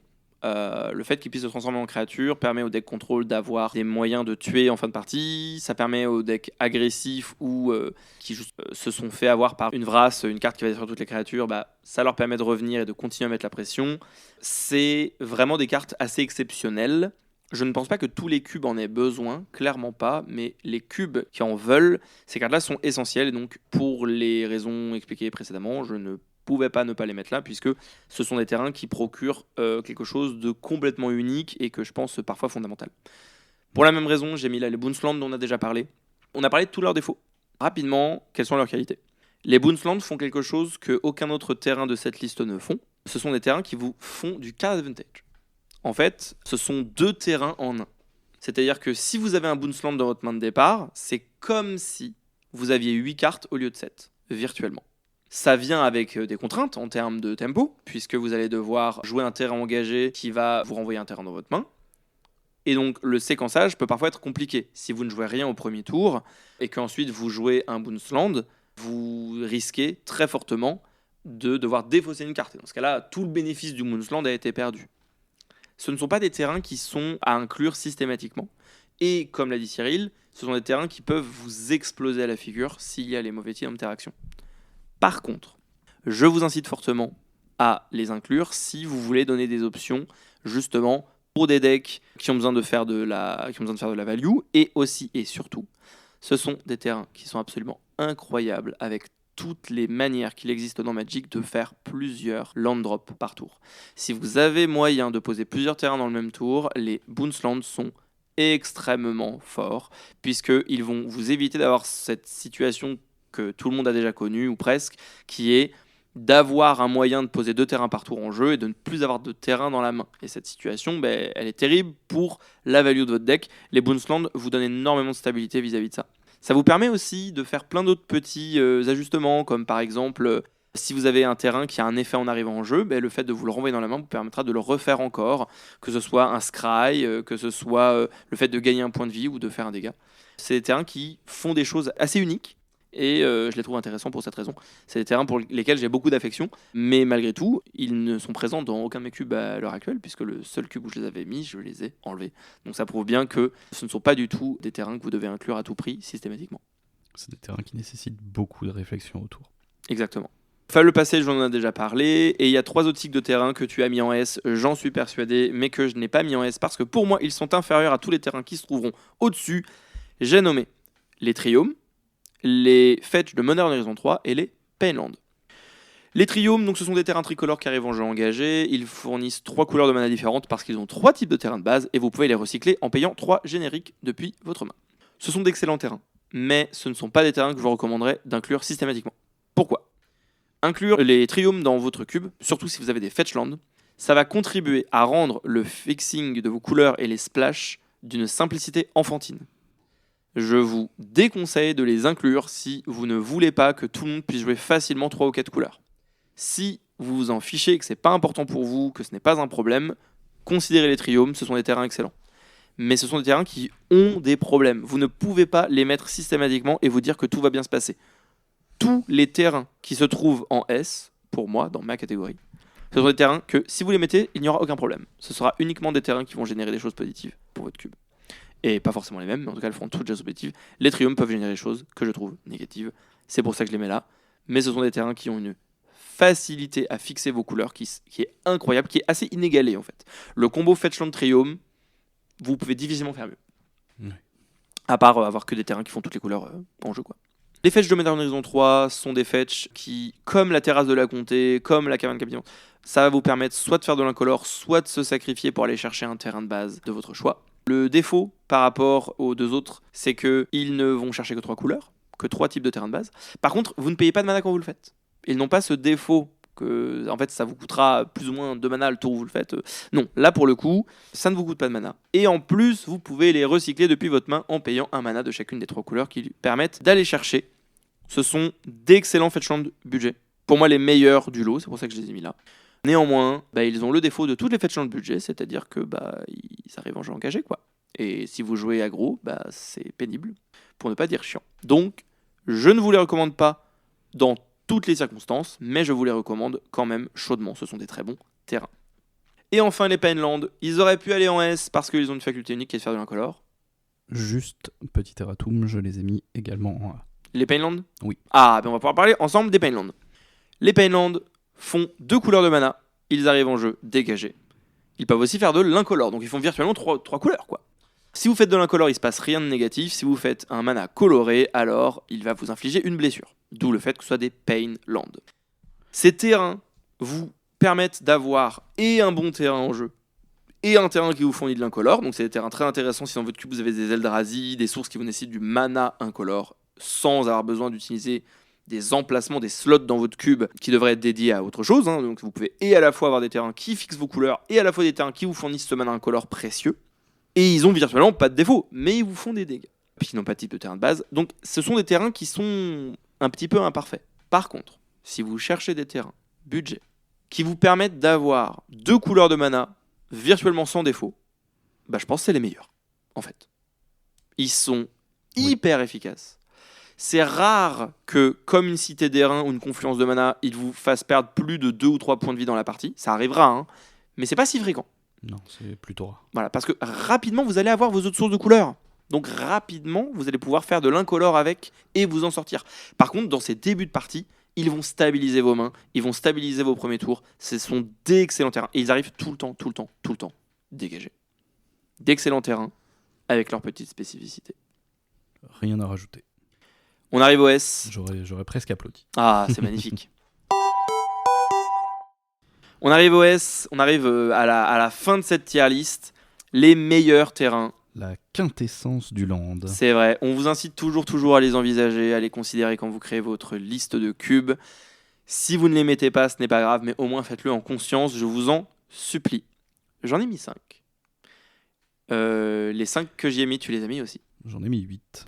Et du coup, il y a 3 terrains parmi eux dont on a déjà parlé. Tu peux rapidement nous refaire la liste. Alors, les 3 que tu n'as pas mis en S, et dont un que tu as mis très bas, et je suis très triste, tout comme toi avec les Boonsland, c'est les Filtrelands de Lorwyn. Autant je suis excessivement d'accord avec ton avis sur les Filtrelands d'Odyssée. Je les trouve vraiment catastrophiques. Autant les Filtrelands de Lorwyn, c'est pas la même tambouille. Mais après, on a une différence tous les deux aussi. C'est que moi, je prends beaucoup plus en compte le mana incolore et le fait d'avoir la nécessité d'en avoir que toi. Parce que j'aime bien les cartes incolores, et puis parce que peut-être que toi moins, ou peut-être que tu en prends moins intérêt. Mais je trouve que ces terrains qui peuvent ajouter un mana incolore, mais qui peuvent te fixer tes couleurs, je les trouve assez exceptionnels. Par contre, je suis très d'accord avec ton argument de c'est des lands qui ne vont pas dans un deck à plus de 2 couleurs. Ça, je suis extrêmement d'accord. Et j'aurais tendance à quand même le recommander parce que c'est un land que j'adore, parce que c'est un land où vraiment j'ai jamais été déçu en jouant à Fetchland. Mais c'est vrai que... un Filtreland. Un Filtreland, pardon. Mais... Moi non plus, j'ai jamais été déçu en jouant des Fetchland, mais ou alors c'est parce que vraiment j'avais plus de terrain à aller chercher dans mon deck, mais ça c'est un autre sujet en fait. C'est un autre débat. C'est un autre débat. Mais voilà, si effectivement vous êtes un grand enfant comme moi et que vous aimez bien que les gens jouent toutes les couleurs de l'arc-en-ciel, c'est pas les meilleurs. Néanmoins, si vous avez des archétypes bicolores stricts et que vous voulez pousser les gens à les respecter, je pense que c'est des très bons moyens d'aiguiller les gens dessus. Et voilà, c'est des très bons lands, c'est des lands que j'aime beaucoup, etc. Je pense que ce qui est important de bien comprendre avec ces terrains-là, pour que si vous voulez les inclure dans vos cubes, que vous le fassiez en conscience, c'est que ce sont des lands qui vont vous aider d'une facilité déconcertante à avoir la combinaison de 2 manas que vous désirez. Si vous voulez double rouge, double blanc, le Filtreland Boros va être excellent. Il va vous permettre de switcher entre les deux très très facilement. Le défaut, c'est que la lecture de ce que vous êtes en mesure de faire comme combinaison de mana et comment vous allez engager vos terrains est un petit peu moins limpide.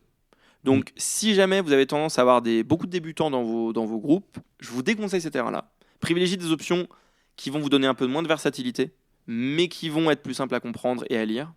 Si jamais vous avez un playgroup qui est plus expérimenté, qui a plus l'habitude. Si jamais vous voulez soutenir des archétypes bicolores et effectivement d'avoir des terrains qui vont un petit peu décourager les joueurs de 5 couleurs à juste les prendre en passant, il y a des gens qui le feront quand même, mais ce sera des moins bons terrains pour eux. Donc si vous voulez encourager les gens à jouer 2 couleurs, c'est des terrains qui ont leurs avantages. Et je comprends pourquoi est-ce que Cyril les a mis plus haut que moi. Voilà. Ensuite, dans les différences, j'ai mis également les triomes. Et ça se défend complètement en S. Pour les raisons que tu as citées, globalement, à savoir que...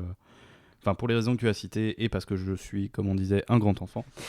J'aime jouer plein de couleurs, j'aime que mes joueurs jouent plein de couleurs. Il y a un archétype domaine dans mon premier cube, c'est pas pour rien. Il y a dans le cube que je prépare, il y a déjà plusieurs cartes 5 couleurs. Et dans le dernier, il y aura un archétype 5 couleurs aussi. Donc forcément, le fait de jouer Fetch Triumph dans un cube, pour moi, c'est d'une évidence assez rare, assez absolue. Les Triumphs, c'est bien, mangez-en.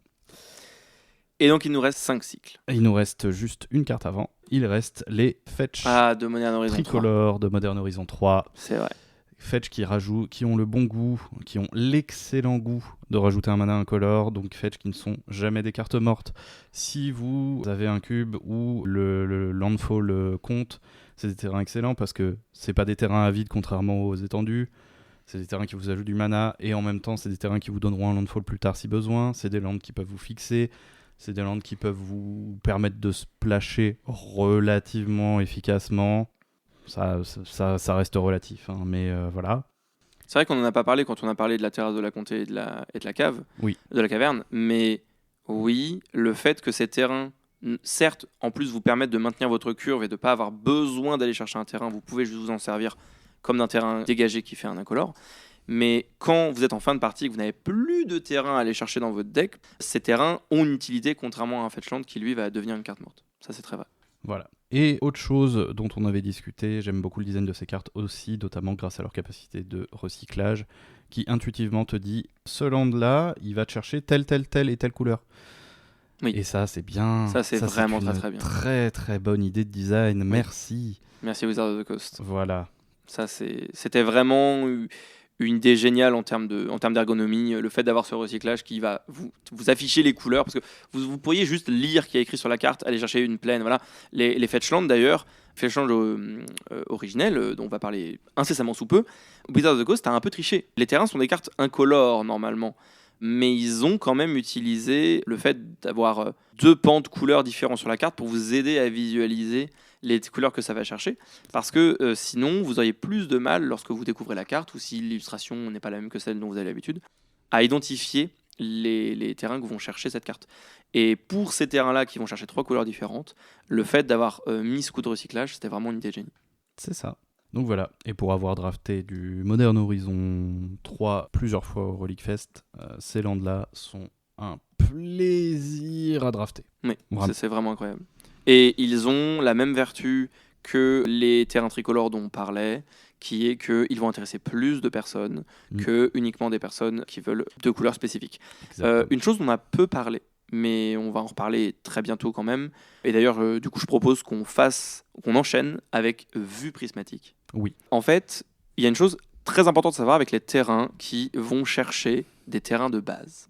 Vue prismatique, donc, est un terrain qui arrive en jeu dégagé. Vous pouvez l'engager, le sacrifier, perdre un point de vie pour aller chercher un terrain de base de votre choix et le mettre en jeu dégagé.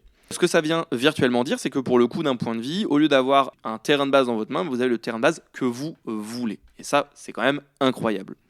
Ce qui est extrêmement fort avec Vue prismatique, c'est que ça va venir très fortement vous aider sur des decks qui ne jouent pas 3, 4, 5 couleurs de manière répartie, mais qui jouent 2 couleurs et qui parfois vont avoir un splash, parfois vont avoir un terrain de base dans votre deck d'une autre couleur, et ça va être une source supplémentaire de cette couleur-là. Et en même temps, comme vous allez chercher des terrains de base, et c'est ça dont je voulais vous parler, si vous allez chercher des terrains de base, ça va pas vous encourager à jouer plein de doubles colorés dans tous les sens. Et c'est là où ces terrains sont très intéressants pour soutenir aggro. Ce sont des terrains qui arrivent en jeu dégagé. Ce sont des terrains qui vont vous donner la couleur dont vous avez besoin, en perdant un petit point de vie, et c'est pas très grave, surtout si vous jouez aggro. Et vous n'avez pas besoin d'avoir des terrains qui vont faire très facilement soit du bleu, soit du vert, et le tour d'après encore une autre couleur. Vous allez vous cantonner à 2 couleurs probablement, et ce terrain-là, il va vous donner systématiquement la couleur dont vous avez besoin. C'est des terrains qui du coup vont être privilégiés par des decks qui veulent jouer un petit nombre de couleurs, et ça c'est super important, Parce que le défaut des terrains qui vont chercher facilement toutes les couleurs que vous voulez, c'est que ce sont des terrains qui vont être très prisés par les gens qui vont jouer 5 couleurs good stuff. Donc vous jouez 5 couleurs et vous jouez toutes les meilleures cartes qui passent pendant le draft. Et ce n'est pas un terrain qui est à privilégier pour ces decks-là. Parce qu'un deck qui joue 4 ou 5 couleurs, il ne veut pas jouer beaucoup de terrains de base. Or, un deck qui joue 2 couleurs, lui, il le fera. Et ces terrains sont excellents pour ces decks-là. Donc, vue prismatique, vraiment un terrain incroyable. Si vous voulez avoir des landes qui intéressent pas mal de personnes, mais que vous voulez décourager de jouer 5 couleurs, que vous voulez soutenir aggro, que vous voulez avoir plus de terrains qui vont vous créer plusieurs land drops, donc plusieurs effets d'arrivée en jeu de terrain, vue prismatique est un terrain absolument incroyable. Son plus gros défaut, c'est un terrain qui coûte de l'argent. Mais encore une fois, vous pouvez proxy. Oui. Il est en STR, il mérite bien sa place. Il y a d'autres terrains en STR qui vont chercher des terrains. Est-ce que tu ne parlerais pas des Fetchland ?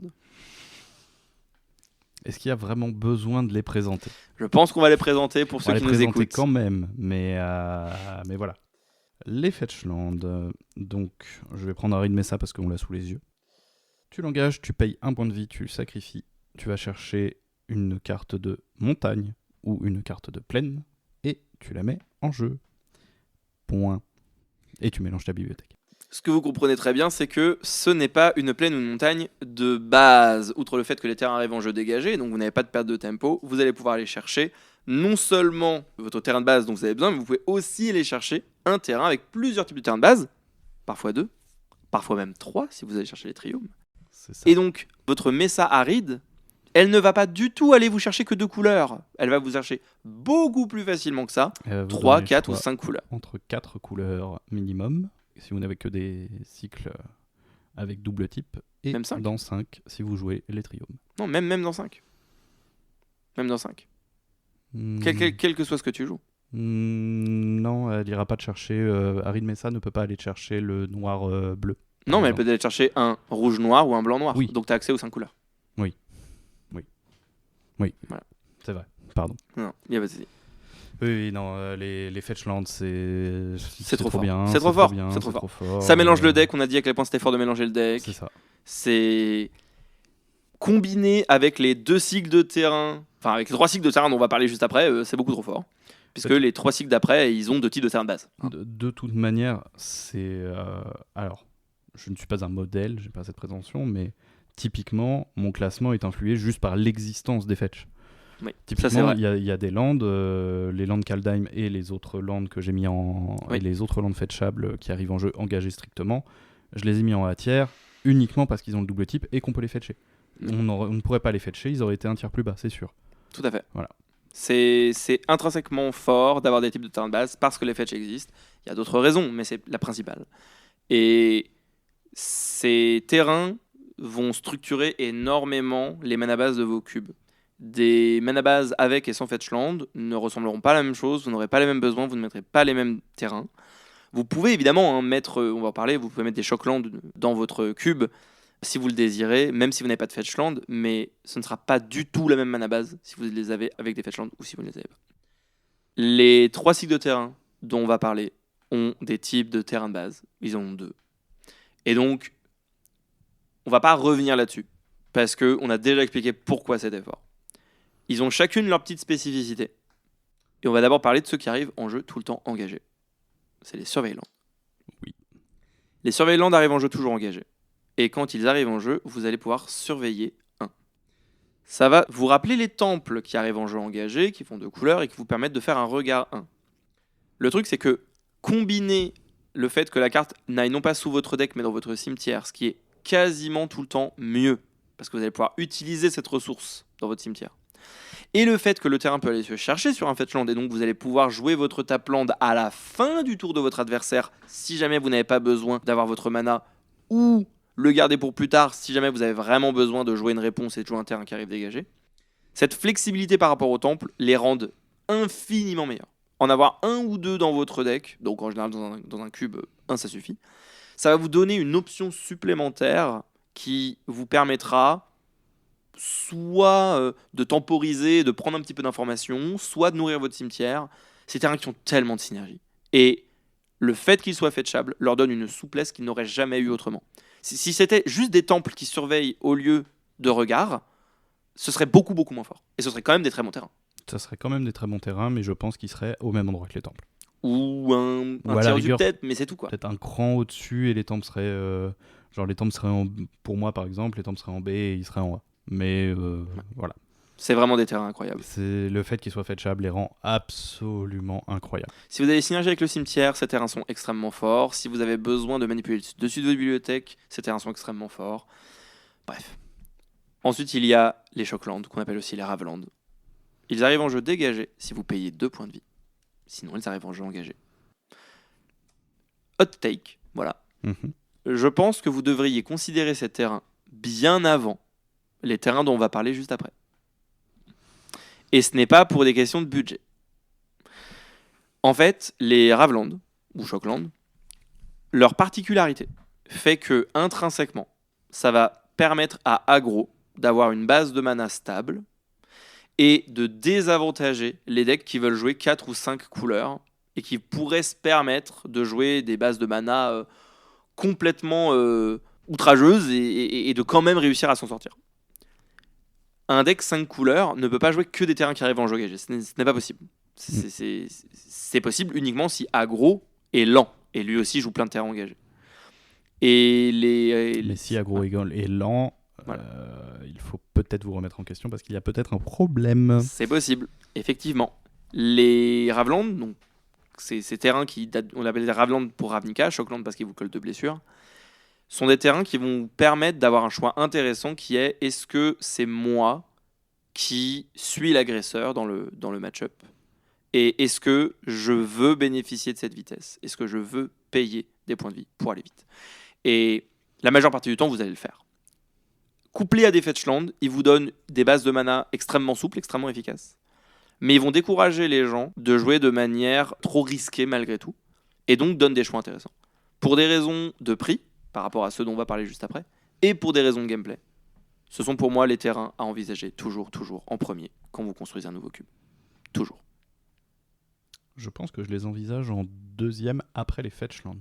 Oui. Mais je suis assez d'accord à les envisager avant les derniers dont on va parler, à savoir les bilans d'originel, les dual lands. Voilà, bon, on va passer rapidement dessus. Ils ont 2 types de terrains de base, ils n'ont pas de défaut. Voilà. Île volcanique, c'est une île et une montagne. En fait, c'est simple. Vous n'avez pas envie de réfléchir à votre base de mana. Vous n'avez pas du tout envie de vous en occuper. Vous n'avez pas du tout envie de réfléchir. Mettez ça, point. Voilà. Vous ne pouvez pas vous tromper. Et en même temps, comme je le disais juste avant, je pense que ça donnera une base de mana beaucoup moins intéressante que si tu mets des Ravelands dedans. Je suis d'accord avec toi et c'est pour ça que j'ai dit. C'est ça. Si vous voulez pas, vous voulez pas réfléchir. Exactement. Et c'est ça que je trouve à la fois un peu inintéressant avec ces terrains-là, mais on est obligé d'avouer à quel point ils sont forts. C'est que si vous avez ça dans votre cube, ce sera très facile de jouer plusieurs couleurs. Et effectivement, par contre, c'est des terrains qui vont pas vous générer beaucoup de choix. C'est des terrains qui sont juste bêtement efficaces. Voilà. Et couplés avec des fetchlands, ils vous donnent des bases de mana extrêmement souples, extrêmement adaptables. On vous a déjà expliqué pourquoi. C'est les meilleurs terrains qui ont jamais été créés dans Magic. C'est un peu drôle qu'ils aient été créés lors de la première extension, enfin lors de la première édition de Magic. Ils n'ont été jamais égalés. Voilà. Et ils ne le seront vraisemblablement jamais. Exactement. On a choisi d'exclure les terrains qui sont dédiés aux multijoueurs, comme par exemple le tour de commandement ou encore les terrains de Battle Bond. Dégagés quand voilà. Vous avez 2 adversaires. Exactement. Parce que globalement, c'est plutôt des exceptions, ces terrains que vous ne considérez que si vous faites un cube multijoueur. Mais c'était la tier list des terrains de fixing dans le contexte du cube. Voilà. Et voilà. Nous allons terminer cet épisode avec notre section sous les radars, dans lesquelles on parle de cartes qui ne sont pas extrêmement représentées dans le territoire, on va dire, cubesque. Et en l'occurrence, aujourd'hui, Cyril, quelle carte nous as-tu choisi ? Alors, c'est un petit peu dans le thème, et c'est aussi un petit peu personnel, puisque c'est 2 archétypes qui te tiennent particulièrement à cœur. Et c'est aussi carte personnelle, donc ça compilait beaucoup de choses. Je vais vous parler de Draco, carte rare de l'extension Planeshift. Première carte rare que j'ai ouverte de ma vie, puisque premier booster que j'ai ouvert de ma vie. Ça va faire plaisir d'ouvrir Draco quand c'est ton premier booster et que t'es un gosse. Alors, je peux t'assurer que le moi enfant qui voit le petit booster avec l'illustration de Draco dessus, et qui se dit Waouh, ça a l'air trop bien, qui casse les pieds à ses parents pendant 20 minutes pour qu'ils lui achètent, qu'il l'ouvre et qu'il a la carte, il est en mode wouhou, hype phénoménal, c'est incroyable, c'est un dragon de métal, c'est trop bien, machin, vas-y, let's go.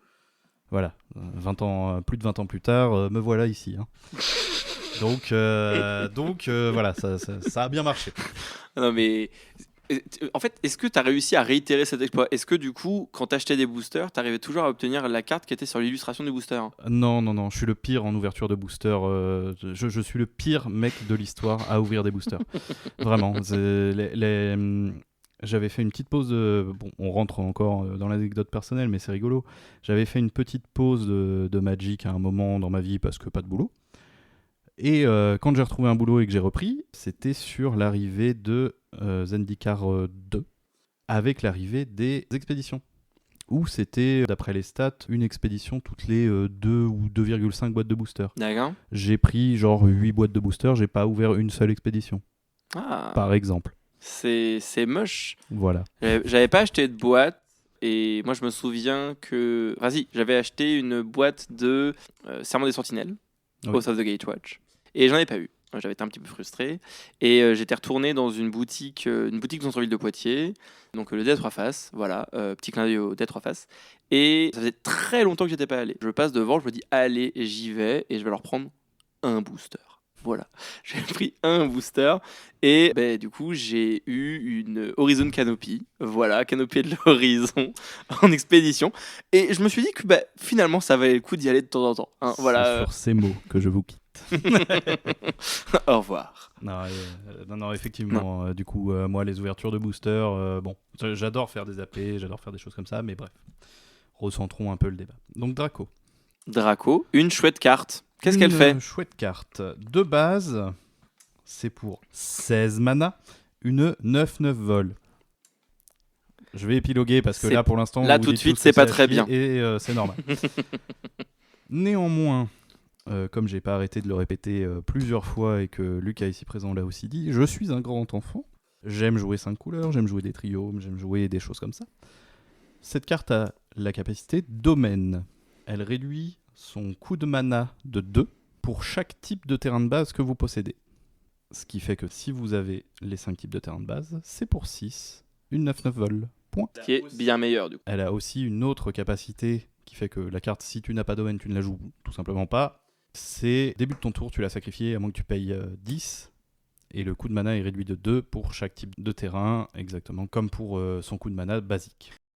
Cette carte est intéressante si, dans un cube par exemple, vous avez des bases de mana extrêmement solides, à base de fetch land, trio, plein de lands qui ont des types de lands différents, c'est très facile de la jouer. Ça vous coûte pas énormément. Une 9-9 vol en limité, pour 6 mana, c'est doux. Effectivement, le seul défaut de ce genre de carte, c'est que ça va être une carte qui va donc être une récompense pour le fait de jouer 5 couleurs, mais qui ne va pas vous prodiguer un gain immédiat. C'est-à-dire que vous allez la jouer, elle n'a pas d'effet quand elle arrive sur le champ de bataille, elle n'a pas d'effet quand elle meurt. Donc, ne considérez pas que c'est la meilleure carte du monde si jamais vous avez un environnement de jeu qui est un petit peu compétitif dans votre cube, si jamais c'est un environnement un peu legacy. Par contre, c'est une carte un peu rigolote dans des environnements justement qui se rapprochent plus du vrai limité, qui se rapprochent plus d'un environnement un peu plus tendre. C'est le genre de carte qui peut être assez agréable à jouer et même à affronter. Vous pourrez toujours vous en débarrasser avec un removal si vous en avez besoin. Et si vous mettez un gros coup de Draco dans le groin de votre adversaire, bon, ça fait toujours plaisir. C'est ça, c'est énormément l'affect qui parle. À savoir que par exemple dans mon cube, elle y est, puisqu'il y a un archétype domaine. Et que j'aimais l'idée de rendre hommage à ma première rare ever. Je trouvais ça mignon. C'est effectivement très touchant. Voilà. De mon côté, la carte dont je vais vous parler pour la section sous les radars, c'est Excavation méticuleuse. Excavation méticuleuse est un enchantement pour un mana blanc, d'accord, qui est sorti en Brothers War. C'est un enchantement qui a une capacité activée. Et cette capacité, c'est pour 3 manas, dont un blanc. Vous allez renvoyer dans votre main un permanent que vous contrôlez. Si jamais ce permanent a exhumation, à la place, vous l'exilez, puis vous le renvoyez dans votre main, et vous ne pouvez l'activer que pendant votre tour. Cette carte est présente dans 0,26% des cubes qui se trouvent sur Cube Cobra actuellement, soit un total de 734. Et cette carte, en plus d'être peu jouée, elle est très rarement jouée avec les cartes qui, de mon point de vue, synergisent le mieux avec la carte en question. Donc, Meticulous Excavation, c'est une carte super intéressante parce qu'elle va avoir énormément d'applications. Et que, évidemment, payer 3 mana dans n'importe quel cube trop power, ce sera un coût prohibitif. Mais là, on n'est pas en train de parler d'une carte qui devrait rentrer dans le Vintage Cube sur Magic Online. On est bien en train de parler d'une carte que je trouve intéressante et que je vous recommande de considérer et de réfléchir à pourquoi est-ce que cette carte elle pourrait m'intéresser. Meticulous Excavation, donc excavation méticuleuse, va vous permettre, évidemment, comme c'est plus ou moins sous-entendu sur la carte, de renvoyer dans votre main des cartes avec exhumation, et donc de créer comme ça de la value, en ramenant à la fois vos créatures de votre cimetière, et au lieu qu'elles soient exilées, vous allez pouvoir les rejouer, puisque la manière dont la carte est phrasée fait que vous allez passer outre la ligne d'exhumation qui dit que votre carte devrait être exilée lorsqu'elle quitte le champ de bataille, puisque vous allez d'abord l'exiler, puis la renvoyer dans votre main. Le truc, c'est que excavation méticuleuse, certes, vous ne pouvez le faire que pendant votre tour, donc c'est pas extrêmement fort pour empêcher l'adversaire de tuer vos créatures pendant le sien. Mais déjà, vous avez la possibilité aussi de protéger vos attaquants. C'est-à-dire que vous attaquez avec vos créatures alors que vous avez cette carte sur le terrain. Vous allez attendre que l'adversaire déclare ses bloqueurs et ensuite vous allez pouvoir renvoyer dans votre main les créatures que votre adversaire aura bloquées de manière défavorable pour vous. Vous allez du coup pouvoir vous en servir pour rejouer les cartes en question. Si elles ont des effets d'arrivée sur le champ de bataille, vous allez pouvoir les refaire. Et ça, c'est extrêmement fort.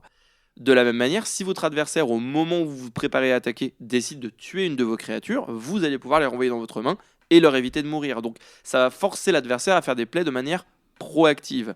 Et enfin, et la manière que je trouve la plus intéressante de jouer cette carte, c'est avec les sagas. En fait, cette extension, il y avait quelques sagas, mais c'est pas quelque chose qui a été particulièrement mis en avant comme une synergie avec Excavation méticuleuse. Excavation méticuleuse, c'était une carte qui était clairement présentée comme une carte à destination des cartes avec exhumation, et il y en avait beaucoup plus dans le set. Le truc, c'est que vous pouvez utiliser Excavation méticuleuse en réponse au trigger de votre saga. Lorsque le dernier chapitre va sur la pile, vous allez pouvoir renvoyer votre saga dans la main, laisser le chapitre se résoudre, et ensuite vous pourrez rejouer votre saga sans avoir besoin de la sacrifier. Cette synergie est extrêmement puissante et va vous permettre de bénéficier plusieurs fois de vos effets de saga, surtout des sagas qui ont un dernier effet puissant, mais dont la contrepartie, effectivement, une fois que c'est fait, vous ne pourrez plus le faire. Ou encore mieux, des sagas qui ont un premier effet extrêmement fort, mais des effets suivants un petit peu légers. En les renvoyant dans votre main rapidement, vous allez pouvoir réitérer le premier effet qui est celui qui vous intéresse, et donc d'en bénéficier tout de suite. C'est une carte que je trouve extrêmement polyvalente. Elle a le bénéfice de ne coûter qu'un seul mana à poser, et en plus de ça, donc ça va venir activer vos synergies avec les enchantements si vous avez des choses qui vont venir vous récompenser quand vous posez des enchantements. Parce que, comme je l'ai dit, ça marche avec les sagas. Si vous avez un deck Enchantress, c'est un enchantement à 1 mana qui va vous faire piocher, et qui derrière vous permettra de récupérer dans votre main vos sagas, ou même n'importe quel enchantement, pour ensuite le rejouer, pour ensuite repiocher avec vos synergies enchantements. C'est une carte que je vous recommande fortement de considérer. Elle a une petite sœur qui est sortie en Modern Horizon 3 et qui s'appelle Essence Reliquary, Reliquaire d'essence, et qui est un artefact pour 3 mana, donc c'est un petit peu plus cher à poser. C'est un artefact qui, en s'engageant, vous permet de renvoyer le permanent ciblé que vous contrôlez et toutes les auras qui lui sont attachées dans votre main. Et vous ne pouvez l'activer que pendant votre tour. Le gros avantage de Reliquaire d'essence, c'est que vous ne payez pas de mana quand vous le faites. Donc ça va vous permettre, une fois qu'il est posé, vous allez être beaucoup plus efficace en termes de gestion de votre mana pour utiliser ces effets-là. Le petit défaut, c'est que vous pouvez le faire qu'une seule par tour et que à poser ça coûte 3. C'est un artefact, donc c'est souvent plus fragile qu'un enchantement, ça n'activera pas les synergies d'Enchantress, mais c'est elle aussi une carte qui est très peu jouée. Alors que je trouve que c'est une carte super intéressante. Reliquaire d'essence, en l'occurrence, lui, n'est joué que dans 0,40% des cubes, mais Excavation méticuleuse est encore moins joué. Moi, je vous encourage vraiment à la considérer dès lors que vous avez des cubes qui ne sont pas trop power et que vous avez des synergies avec. C'est une carte hyper rigolote à jouer et qui a plein d'applications. Et d'ailleurs, en parlant des applications saga, je pense que ça doit être vraiment beaucoup plus sympa aussi avec les sagas qui ont read ahead, à savoir lecture rapide, Tout à fait. où vous pouvez choisir le mode d'arrivée en jeu, si vous voulez qu'elle arrive au chapitre 2, 3, 4, si elle en a un quatrième, etc. C'est très très juste. Je suis complètement d'accord avec ça. Voilà. Et c'était tout pour notre petite section Sous les radars. Merci à toutes et à tous de nous avoir écoutés. Cet épisode du Maître Cube vous a été présenté par Lucas Forlacroix ainsi que par Cyril. Merci Cyril d'être venu discuter avec nous aujourd'hui. Merci pour ton invitation, merci à tous pour votre écoute et bonne continuation. La musique est produite par Léa Ikash, les visuels sont réalisés par Ophélie Pimgri, le jeu de cartes Magic l'Assemblée est produit par Wizards of the Coast. Continuez de jouer à Magic, continuez de cuber, et à bientôt pour un nouvel épisode du Maître Cube.